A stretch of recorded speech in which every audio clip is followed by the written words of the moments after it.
오늘 하나님의 말씀은 에베소서 6장 5절 말씀부터 8절까지 말씀입니다.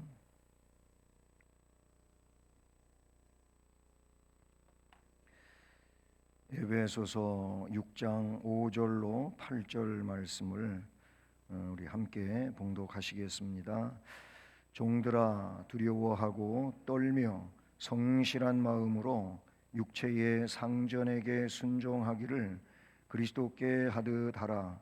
눈가림만 하여 사람을 기쁘게 하는 자처럼 하지 말고 그리스도의 종들처럼 마음으로 하나님의 뜻을 행하고 기쁜 마음으로 섬기기를 주께 하듯 하고 사람들에게 하듯 하지 말라. 이는 각 사람이 무슨 선한 일을 행하든지 종이나 자유이나 주께로부터 그대로 받을 줄을 알미라. 아멘. 할렐루야. 말씀의 은혜의 자리에 나오신 여러분 모두에게 말씀으로 인한 은혜와 복이 함께하기를 축복합니다. 앞에 이제 6장에 들어오면서 이미 앞에 두 번에 걸쳐서 자녀들이 부모에게 순종해야 할 것과 또 우리 부모님들은 자녀를 노엽게 하지 말라라는 말씀을 살펴봤습니다. 결국 가정 안에서의 그런 윤리지요. 부부 간에 또는 부모와 자녀 간의 윤리가 앞부분에서 공부한 내용이고요. 이제 오늘 말씀하고 또 다음 시간에 살펴볼 9절 말씀하고 그렇게 두 가지 내용은 이게 일터의 문제라고 볼 수가 있는 겁니다. 물론 예시대에는 오늘 말씀에 나오고 있는 것처럼 종들아, 그리고 9절에 상전들아, 여기서 상전은 주인들아 그런 의미가 되겠죠. 바울 사도가 사역을 하던 그때만 하더라도 이제 주인이 있고 종이 있었다는 겁니다. 근데 오늘날에는 이 주인과 종, 어떤 주종 관계의 의미보다는 바로 우리의 일터에서 있는 그런 주인과 아니면 오너와 직원, 뭐 이런 의미가 되겠죠. 사업주와 또 거기 고용된 자들, 고용인, 뭐 이런 의미로 우리가 이 말씀을 좀 이 시대의 내용으로 이렇게 좀 바꿔서 이해를 하시는 것이 좋겠다, 이런 생각을 갖게 됩니다. 오늘 말씀에 있는 대로 종은 제가 노예로 이렇게 표현을 해봅니다. 왜냐하면 그 종이라고 하는 단어 자체가 그런 노예를 의미하고 있기 때문에 그런 것이죠. 그래서 종이 주인을 섬기는 자세, 그리고 다음 시간에 9절 말씀에 근거해서 하늘에 하나님이 계시다고 하는 걸 알고 주인들도 너무 주인 행세하지 말라고 하는 말씀을 다음 시간에 공부하게 되는데요. 종이 주인을 섬기는 자세, 오늘 말씀 제목입니다. 종이 주인.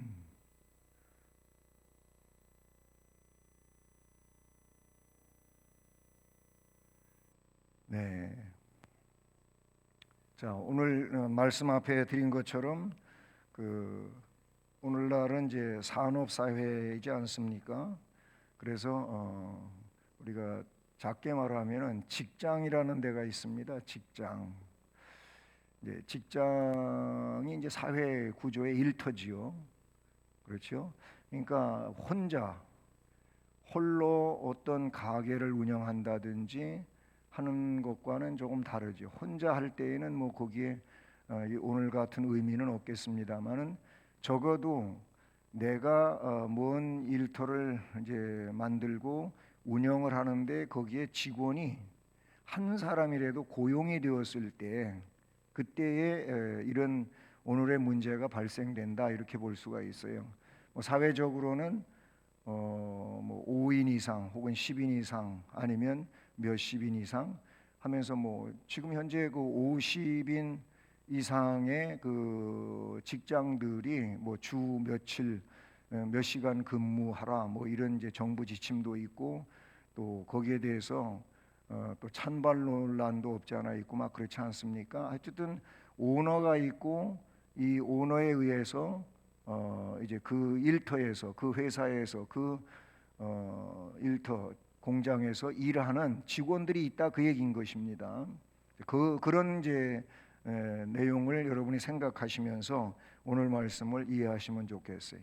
그러니까 결국 직장이라고 하는 곳에는 이 직장에 운영자가 있는 것이죠.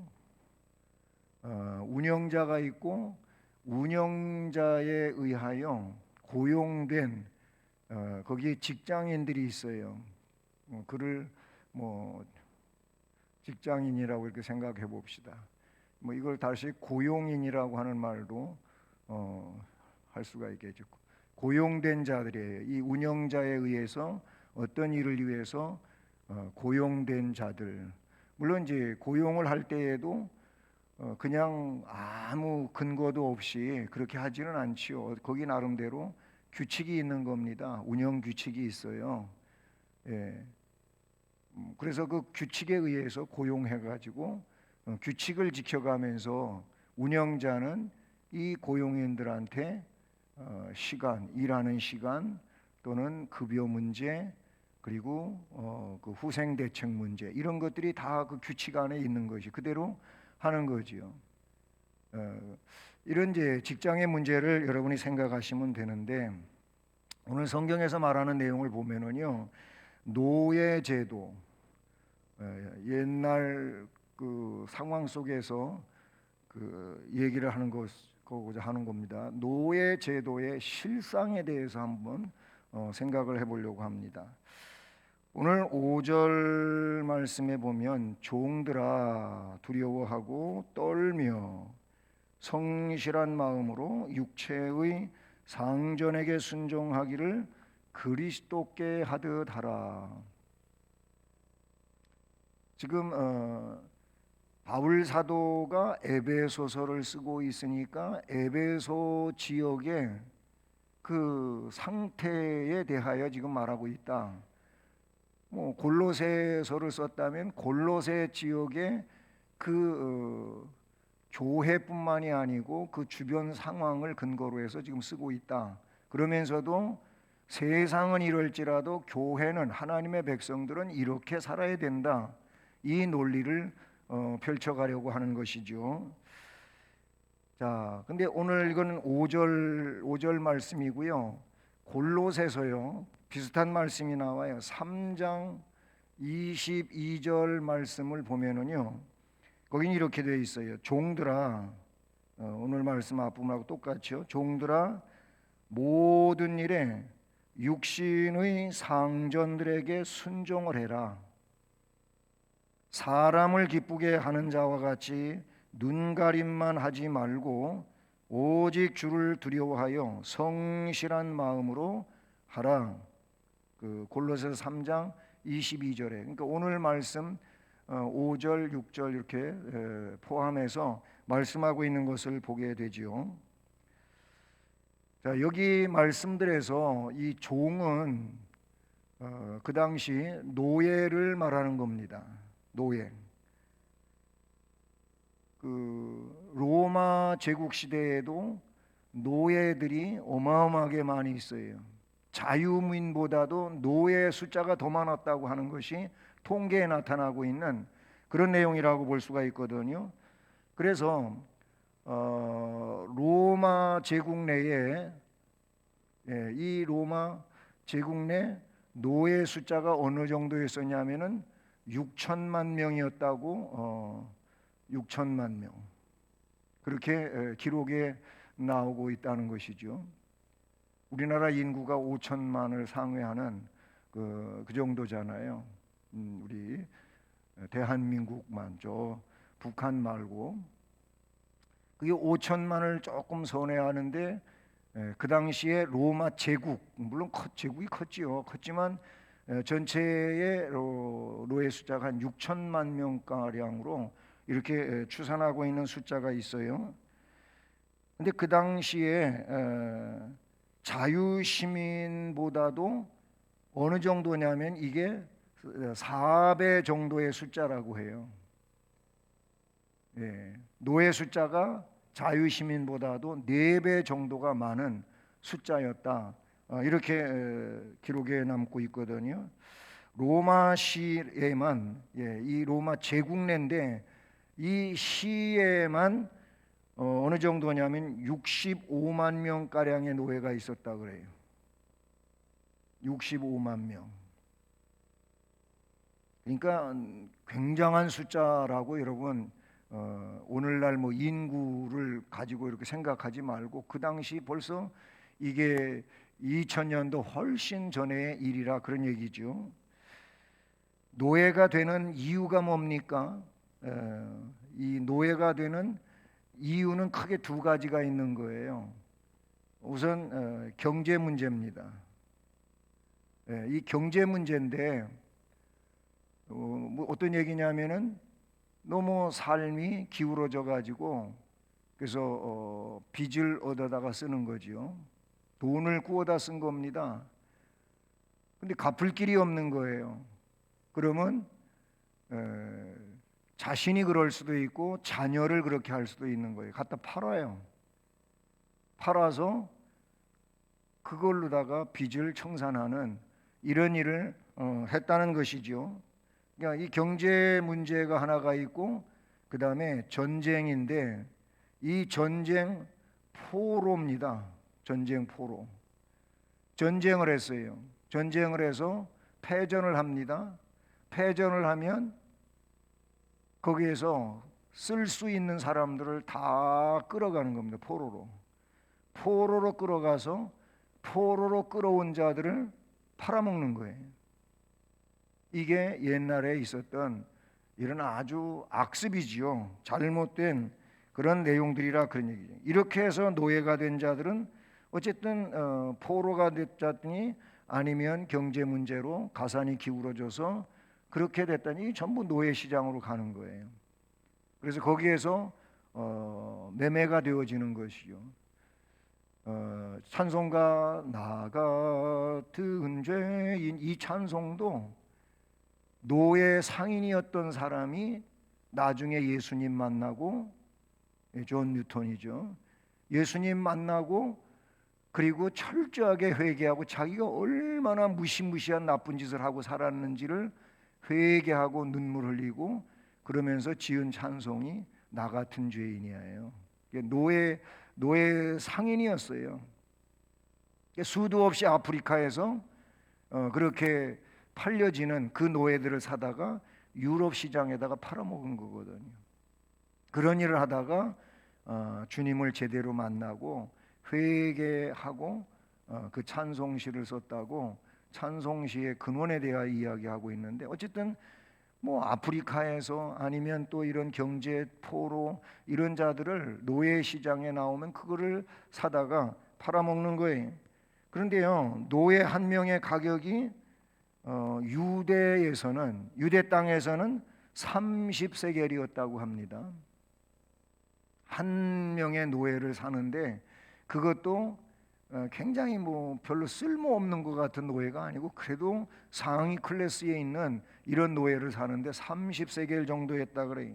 이게 헬라 화폐로는 120 드라크마. 그러니까 이것이 뭐 우리나라에서 지금의 문제가 아니고 그래도 조금 더 오래전에 내용으로 이렇게 계산을 하면 보통 소 한 마리 가격 이렇다고 그래요. 그러니까 노예 하나를 사는데 소 한 마리 일할 수 있는 소 한 마리를 송아지 같은 거 아니고 일할 수 있는 소 한 마리를 사는 가격이었다고 합니다. 이게 경제 때문에 포로가 돼서 그렇게 해서 팔려가는데 그 정도의 가격밖에 쳐주지를 않는 이런 상황이었어요. 그래서 초대교회 당시에도 그렇고 그 이전 상황은 더 악화된 상황이고요. 이게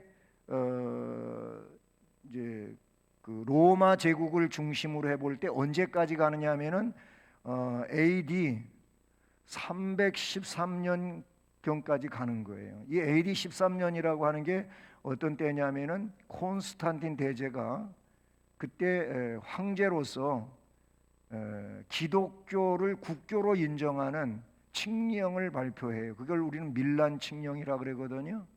그 칙령을 발표하면서 이 노예 문제도 그때에 이제 제거되는 상황으로 볼 수가 있는 거예요. 그럼에도 불구하고 아메리카 같은 경우에 보세요. 미국 남북 전쟁이 이게 노예 해방 운동을 위한 전쟁이거든. 사실은 그런 전쟁인데 그때까지도 갔던 거예요.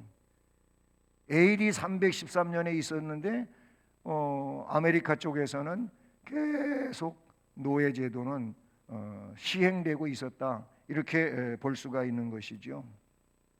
자, 그러면 노예 제도의 실상은 이런 것이고, 노예라고 하는 것은 사람이 아니에요. 그냥 소유, 짐승의 하나, 뭐 그 정도예요. 이게 노예 제도인 거죠. 자, 그러면 노예 제도에 한 기독교의 대응은 뭐냐? 그거예요. 이 노예 제도에 대한 기독교 대응. 기독교는 그럼 노예 제도를 어떻게 이거를 정리를 했냐 그겁니다. 이게 물론 이제 구약 시대의 내용이 아니고 신약 시대에 와서 특별히 바울 사도 같은 경우에 우리는 빌레몬서 1장 16절, 이 빌레몬서는 빌레몬이라고 하는 주인이 등장을 하지요. 근데 바울 사도가 빌레몬이라고 하는 그 주인에게 그 집에 있었던 종 오네시모, 이 오네시모에 대하여 이제 천거하는 내용이에요. 근데 이 오네시모가 아주 죽을 죄를 진 거예요. 주인 빌레몬한테. 왜? 주인의 그 재물을 훔쳐가지고 도망을 간 거예요.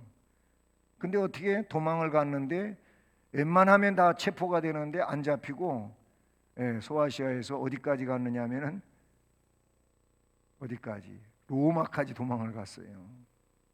그 오네시모가. 그런데 오네시모가 로마까지 도망을 가서 거기서 바울 사도를 만나게 됩니다. 바울 사도가 뭐 여기저기 막 돌아다니는 사람도 아니고 옥에 갇혀 있는 사람이에요. 물론 그 옥이라고 하는 것은 지금처럼 이렇게 무슨 구치소 아니면 뭐예요? 하여튼 가서 죄수가 깎여 있는 이런 데가 아니에요. 그냥 셋집으로 나와요. 성경에 보면 어떤 가옥을 얻어가지고 그게 감옥이 된 거예요. 그리고 군사들이 교대로 나와서 거기를 지키는 거예요. 그리고 죄수이기는 하지만 거기를 벗어날 수는 없지만은 측근들을 얼마든지 오게 할 수가 있는 거예요. 와서 수시로 만나고 뭐 협조를 받고 이렇게 감옥 생활하다가 나중에 바울 사도가 순교를 당하게 되는데요. 어쨌든 그곳에서 죄수 오네시모를 만납니다. 그러니까 체포돼 갖고 잡혀와서 만난 거 그런 것도 아니에요 보면은요. 어쨌든 이 오네시모를 거기에서 복음으로 바울 사도가 변화시켜요. 그리고 주인 빌레몬한테로 도로 돌려보내는 겁니다. 짧은 한 장으로 돼 있으니까 내용을 여러분들이 읽어보시면 무슨 뜻인지를 잘 알 수 있게 되는데요. 근데 이 1장 16절에 바울 사도가 이 오네시모를 빌레몬에게 돌려보내면서 이런 말을 해요. 이후로는, 옛날에는 너한테 무익한 사람이었는데 이제는 유익한 사람이 됐다는 겁니다. 그러면서 이후로는 종과 같이 대하지 말고 그랬어요. 여기 말씀해 보면은 종이라고 하는 단어가 나오는데 이 종과 같이 대하지 말라. 대하지 말고. 그럼 뭐 어떻게 하라는 겁니까? 종 이상으로 그랬어요. 종 이상으로, 곧 사랑받는 형제, 사랑받는 형제로 둘 자라 그랬어요. 이게 빌레몬서 1장 16절 말에 이제 그전에는 네가 종으로서 네가 주인으로 주권을 가지고 함부로 할 수 있었지만은 이제부터는 종과 같이 대하지 말라. 종 이상으로 대해라. 구체적으로 사랑받는 형제로 둬라. 이게 복음 안에서의 바뀐 점이라고 볼 수 있는 거예요. 결국 우리가 복음 안에 있는 자들 아닙니까? 이 복음이라고 하는 예수 그리스도 안에서는 종과 주인의 개념이 뭐냐? 물론 오늘 말씀과 다음 9절 말씀의 그 내용을 다 이제 잘 나타내고 있는데, 그 세상 속에서 말하고 있는 종, 주인 이런 개념보다도 사랑받는 형제, 서로 사랑하는 형제, 사랑하는 자매. 그러니까 결국 뭐냐면 그 관계가 뭘로 바뀌느냐 하면은 존중으로 바뀌는 거죠. 그 다음에 존경으로 바뀌는 겁니다. 이 노예 상태에서는 뭐였었느냐 하면 무시예요. 무시. 그냥 무시하는 거예요. 사람 같지도 않은 그런 존재로 무시하는 거예요. 그죠? 한 마리의 말이나 한 마리의 소처럼 때리고, 일 안 하면 때리고 채찍을 가하고, 그리고 그렇게 해서라도 일을 시켜가지고 그러다가 그냥 죽으면 그냥 끝나는 이런 상황이 아주 무시되어지는 존재지요. 근데 이 복음이라고 하는 매체를 통하여 저 무시되어질 존재가 뭘로? 존중, 존경받을 존재, 즉 사랑받는 형제로라는 거예요. 그러니까 바울 사도의 그 복음 안에서의 이런 윤리들을 살펴볼 때 이 사회적 윤리에 있어서 이런 개념으로 전환되는 것을 우리는 성경에서 볼 수가 있다는 것이죠. 노예 생활은요 실제로 처참했어요. 인격은 전혀 인정받지를 못해요. 뭔 말이 안 되는 거예요. 노예가 말하는 건 말이 안 되는 거예요. 결국 노예라고 하는 존재가 주인에게 뭔 말을 하면은 이건 말이 아니에요, 그냥. 그러니 그게 얼마나 참 세상적으로 무시받는 존재로서 볼 때 얼마나 안타까운 일이겠습니까? 그냥 가축과 같이 살아있는 상품에 지나지가 않아요. 주인에게 불복종하면 채찍질 당해요. 심할 경우 십자가에 달려요. 맹수한테 던져져서 죽임을 당해요. 그 유대 랍비 중에도 이런 말을 했어요. 뭔 말을 했냐면은 이방인 있잖아요. 이방인. 그러니까 유대인이 아니면 사람이 아닌 거예요. 유대인도 그런 입장을 취했었어요. 그래서 뭐라고까지 했냐면은 이방인이 유대인이 아닌 이방인이 한 사람 태어나면 지옥의 땔감이 하나 더 늘어났다 이렇게 말하기도 했어요. 그러니까 이것도 잘못된 어떤 율법에서 빚어진 그런 유전들이지요. 성경에 어디 아무리 구약이라도 그렇지 하나님께서 그렇게 하셨습니까? 그렇게 하신 일이 없지요. 하나님의 백성을 괴롭히고 하나님의 백성을 침노하고 하나님의 백성을 말살시키려고 하는 것에 대해 하나님도 그들을 진노하시고 그들을 심판하시고 하신 거 맞아요. 중요한 건 뭐냐면 사람을 그렇게 무시하고 막 멸망시키는 그런 일을 우선으로 하는 게 아니란 말이죠. 잘못된 삶을 사니까 그렇게 하나님이 심판하시는 것으로 성경은 말하지 않습니까? 바울 사도가 로마서를 쓰고 있는 이 무렵에 로마에서 원로원의 한 사람이 노예에게 피살을 당했던 일이 있었다고 그러는데요. 그 형벌로서 그에게 있던 노예가 400명이었었는데 이 400명의 노예를 한꺼번에 다 처형한 일이 있었다 그래요. 그러니까 원로원의 한 사람이 노예에 의해서 피살이 됐단 말이죠. 그러면 그 주인을 피살한 그 노예를 뭐 큰 잘못을 했으니까 그를 사형시킬 수는 있겠지요. 그런데 그 한 사람으로가 아니고 그가 거느리고 있던 노예 400명이 그 일 때문에 다 처형된 이런 일이 있었다고 합니다. 이러한 사회적 죄악상에 의 어찌 기독교가 외면을 하고 있었겠느냐? 외면하지 않습니다.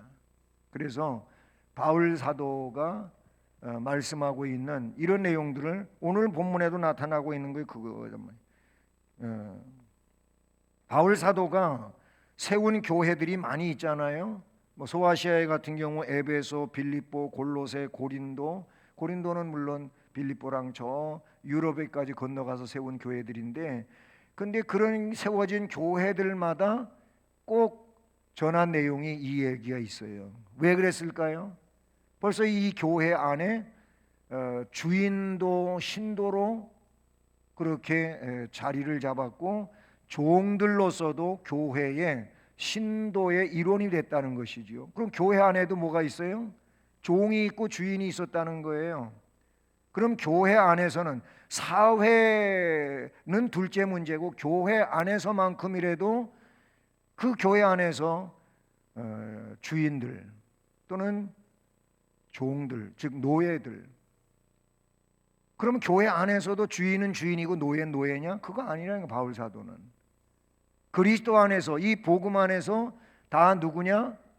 그리스도에게 속해 있는 귀중한 지체들이라 그 말이에요. 그렇잖아요. 네?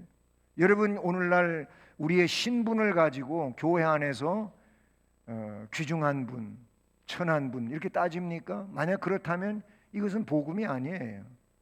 이건 예수의 복음이 아니다 그런 얘기예요. 오히려 뒤에 나오지만 예수님이 하신 일을 보면 약자를 오히려 더 보듬고 그들에게 힘을 실어줬고 그리고 그들을 치료하시고 회복시키시고 위로하신 이 일에 대한 말씀들을 우리는 더 많이 볼 수가 있지 않습니까? 교회는 노예 제도를 개선코자 하는 분명한 의지를 가지고 있었다는 거예요. 복음은 그 내용을 포함하고 있다 그런 얘기죠. 그게 이제 다음 시간에 볼 9절 말씀에 가보면 그 내용을 알 수가 있어요. 그래서 초대교회는 노예 제도의 모순성을 잘 알고 있었어요. 그래서 한편으로는 그것을 그대로 받아들이면서도 사랑과 정의, 영적 평등의 정신을 주장해서 사회 개선에 앞서 가지고 정신 개조를 시도했었다.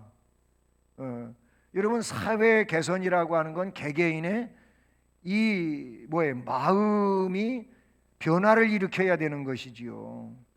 개개인의 마음이 달라지지 않는데 사회가 달라지느냐? 그럴 수 없어요. 한 사람 한 사람의 그 마음에 어떤 이 선입견이라든지 그 나름대로 주관이 있지 않습니까? 이런 주관들이 노예는 사람이 아니다 이런 생각들을 가지고 있는데 이 마음을 바꾸게 해줘야 되잖아요. 그 마음이 바뀌지 않는데 사회가 달라질 수는 없다 라고 볼 수가 있는 것이죠. 말씀드렸던 것은 그래서 결국 이런 복음적 사상에 의해 가지고 교회가 주동적으로 이 일을 교회 안에서 이 일이 이루어지게 되면 교회 밖에서, 즉 자기가 이제 삶을 살아가는데 주인으로서 자기가 거느리고 있는 이 기독교인으로서의 종들, 이들에 대하여 사회 속에서와 다르게 지금 취급하는 내용으로 바뀌어가는 것이죠. 그러다가 AD 313년에 결국 로마가 기독교를 국교로 인정하면서 이 문제도 풀려가는 이런 상황이 되었다, 이렇게 볼 수가 있는 것이죠. 근데 여기에 이런 문제, 이 복음에서 이 문제를 가져오길 때에는 여기에 뭐가 있냐면 이 존중과 존경에서는 순종이 있었어요. 그리고 사랑이 있었다는 겁니다. 순종. 노예의 입장에서 혹은 종의 입장에서는 주인에게 대하여 절대 순종인 거죠. 그거를 성경에 보면 강조하고 있고, 그 다음에 주인들에게는 이 무시되어지는 종, 노예들을 주인, 너들은 사랑해라. 사랑해라. 왜 그러냐면 너희들도 너희의 주관자가 있다. 그 주관자 앞에 섰을 때 이들을 사랑하지 않은, 이들을 업신여기고 무시한 그 책임을 모면할 수가 없다. 그러니까 모든 사람은 하나님 창조물이란 말, 하나님의 그런 이제 지배 아래에 있는 존재란 말이. 그러니 하나님을 상대로 하며 살아야 된다는 거예요. 주인은 주인대로, 종은 종대로 그 자기에게 주어진 그 역할을 잘 감당해야 될 이유가 뭐냐면 하나님 앞에 서야 될 존재들이기 때문에 그렇다라는 것이죠. 그래서 그러면 이제 이 자체가 섬김이라고 볼 수가 있는데, 섬김에서 나오는 것이죠. 그래서 올바른 섬김의 자세가 뭐냐라는 거예요. 올바른 섬김의 자세. 우선 먼저 섬김의 의미를 한번 살펴보겠습니다. 섬김의 의미. 자, 5절 말씀 다시 이제 돌아가 보게 되면 그 말씀에서 말씀해 주고 있는 내용이 뭐예요? 두려워하고 떨며 성실한 마음으로 육체의 상전에게 순종하기를 그리스도께 하라라는 겁니다. 섬김의 의미는 그리스도께 하듯. 이 내용은 이미 앞에서 가정 안에서도 그런 얘기가 나왔었지요. 아내들이 남편에게 복종할 이유고, 그 뭐예요? 교회가 그리스도에게 복종하듯 이런 얘기가 나왔어요. 남편들아 아내를 사랑하라라고 할 때 그리스도께서 교회를 위하여 자신을 주신 것처럼 너희들도 아내를 자기를 희생시켜 사랑해라. 그런 얘기를 한 내용이 똑같은 거예요. 섬김의 의미는 그리스도께 하듯 하는 거예요. 그러니까 이 종은 종대로 그리스도께서 하시던 것처럼, 주인은 주인대로 그리스도께서 하시던 것처럼. 그 내용은 뭐예요? 그리스도는요 하나님께 대하여, 아버지 하나님께 대하여 하신 일이 있어요. 그리고 동시에 그가 하나님이시면서도, 그렇잖아요. 그리스도는 성자 하나님이시잖아요. 하나님이시면서도 어떻게 됐어요? 죽기까지 낮아지셨어요. 그게 빌립보서의 말씀 아닙니까? 복음서에 나타나고 있는 내용도 전부 그래요. 그러니까 그리스도는 성부께, 또는 그리스도는 누구? 죄인들에게,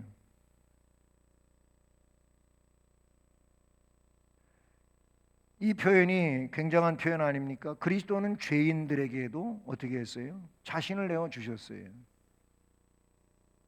이게 그리스도께서 하신 일이에요. 성부 하나님께는 뭐예요?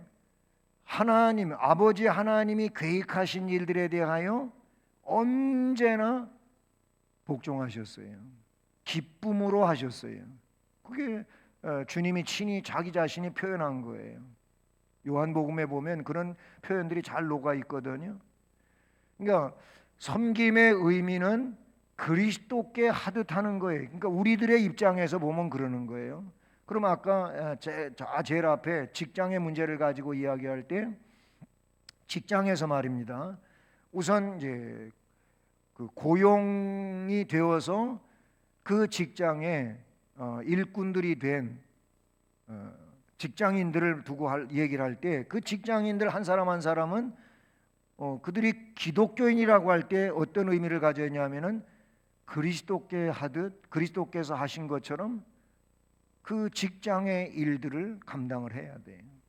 그리고 오너가 되는 그 직장의 책임자인 운영자를 어떻게 정말 높여야 돼요. 그에게 복종하고 순종해야 돼요. 그리고 그 아까 5절의 말씀처럼 두려워하고 떨어야 돼요. 성실한 마음으로 육체의 상전 저 주인에게 순종하기를 그리스도께 하라. 교인이 그리스도께 복종하지 않으면 교인이 아니지요. 그렇죠? 진정한 교인은 그리스도께 복종하는 거예요. 그 그리스도께 순종하는 거예요. 그리스도를 위하여 사는 게 다른 말로는 하나님 영광을 위하여 뭐 먹든지 마시든지 뭘 하든지 하나님 영광 위하여 살아라 했는데 주님이 말씀하셨던 것처럼 말세가 되어 갈수록 세상 끝이 가까워질수록 심판의 날이 다가올수록 사람들은 먹든지 마시든지 뭘 하든지 하나님의 영광을 위하여 하라는 것보다 자기의 영광을 위하여 살아가는 거예요. 그래서 하나님도 필요하고 예수님도 필요하고 그래요.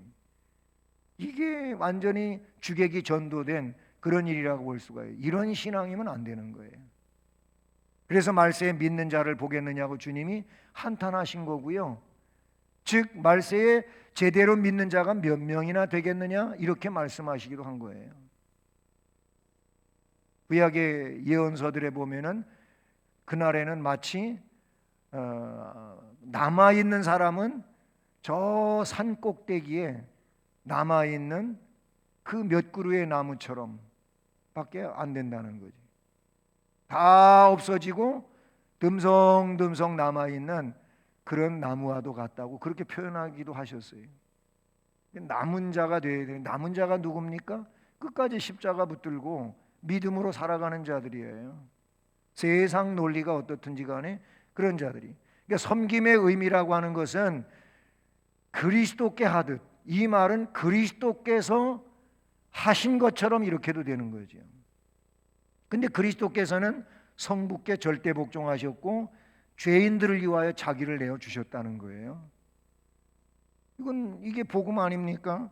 그런 일을 감당하셨다 그런 얘기인 것이죠. 하나님의 본체임에도 불구하고 피조물의 형상을 지니고 세상에 오셨어요.